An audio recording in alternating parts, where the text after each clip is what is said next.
오늘 소개드릴 책은 365 매일 읽는 긍정의 한 줄입니다. 린다 피콘 지음, 키와 블란츠 옮김, 책이 있는 풍경에서 나온 책입니다. 이 책에는 삶의 좌우명으로 삼기에 충분한 위대한 사상가들이 남긴 명언들이 가득 담겨 있습니다. 저자는 각 명언들마다 자신의 감성적인 생각이 담긴 글을 덧붙여 명언의 의미를 되새기고 스스로 생각하는 데 도움을 줍니다. 저자는 이렇게 말합니다. 매일 새로운 하루가 시작될 때마다 이 책에 실린 명언들을 하나씩 읽고 자신의 삶을 되돌아보기 바란다. 그리고 곰곰이 생각해 보기 바란다.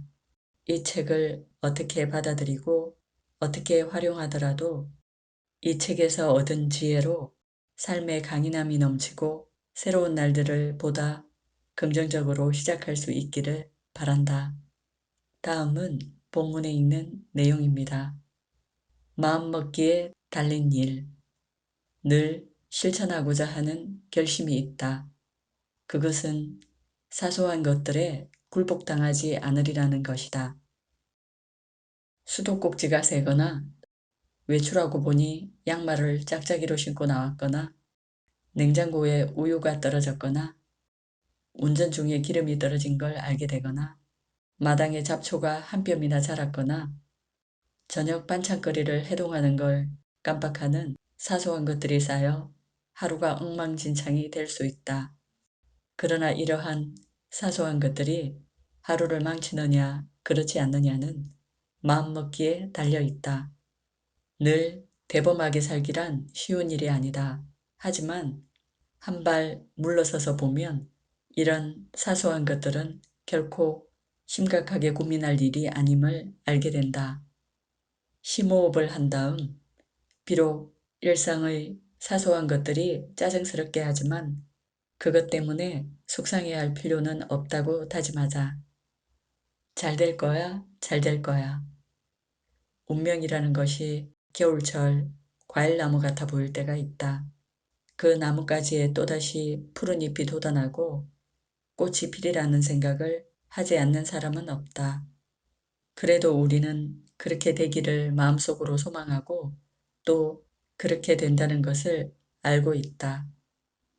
요한 볼프강 폰 괴테. 사는 일이 힘겨울 때는 앞으로 아무것도 달라지거나 나아지지 않는 것처럼 여겨진다. 이런 막막함에 빠져 있으면 새롭게 변화할 계획을 세우고 실행할 가능성이 더더욱 요원해진다. 지금까지 살아온 길을 되돌아보라. 좋았던 때도 있었고 어려운 때도 있었다. 그동안 힘든 시기를 잘 견뎌내며 이겨왔고 모든 상황은 호전되지 않았는가. 세월이 약이 된 경우도 있었겠지만 보다 나은 삶과 보다 큰 행복을 위해 노력했기 때문이다. 나를 키우는 다짐. 화는 저절로 우러나지 않는다. 자신이 화를 키우는데 한 몫을 한다. 엘버트 앨리스. 살다 보면 숱한 일을 겪지만 화를 부르는 것은 알고 보면 의도하지 않은 일 때문이 아니라 그런 일을 대하는 태도 때문인 경우가 많다. 나쁜 일을 당하면 불평을 쏟아내고 상황이 절대 호전되지 않을 것처럼 안절부절 못한다. 하지만 똑같은 상황에 처해도 어떤 사람들은 낭패로군. 하지만 이 정도야 잘 해낼 수 있어 라고 생각한다. 똑같은 상황이라도 긍정적으로 받아들이거나 비관한 채 그 상황을 부정하고 싶어지기도 한다. 살면서 자신의 의도와 달리 일어나는 일은 어찌할 도리가 없겠지만 이를 대하는 자세는 자신이 결정할 일이다. 모든 일이 내 뜻대로 된다면 좋겠지만 그걸 가만히 앉아 기대하고 있어서는 안 되겠지.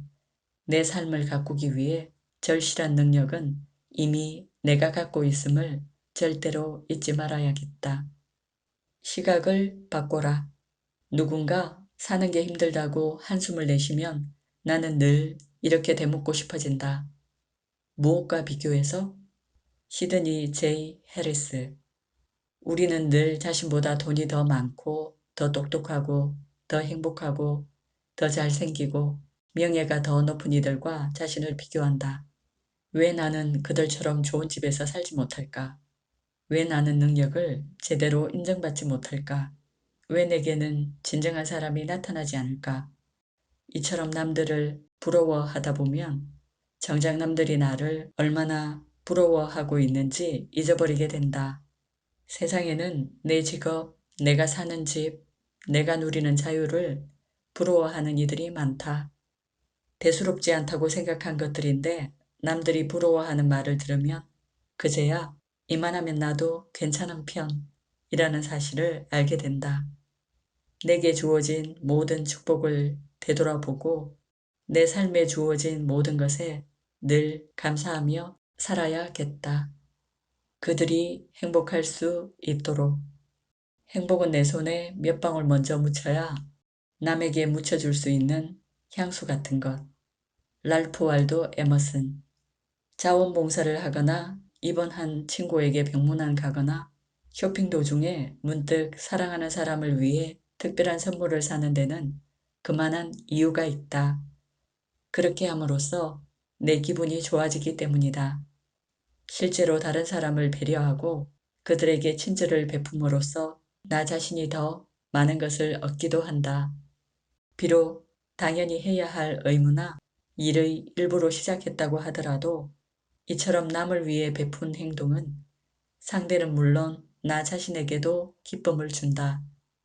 한 번에 한 가지씩 보다 잘게 나누면 그 어떤 일도 결코 힘들지 않다. 헨리 포드.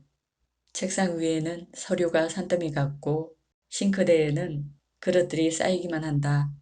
직장에서나 집에서나 할 일이 태산 같아 숨이 막히고 이 많은 일을 어떻게 다 처리하나 하는 걱정에 밤잠을 설치기도 한다.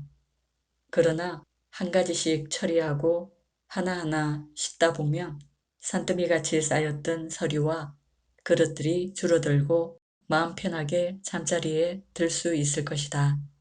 많은 일 때문에 전전긍긍하는 대신 한 번에 한 가지씩 차근차근 처리하자.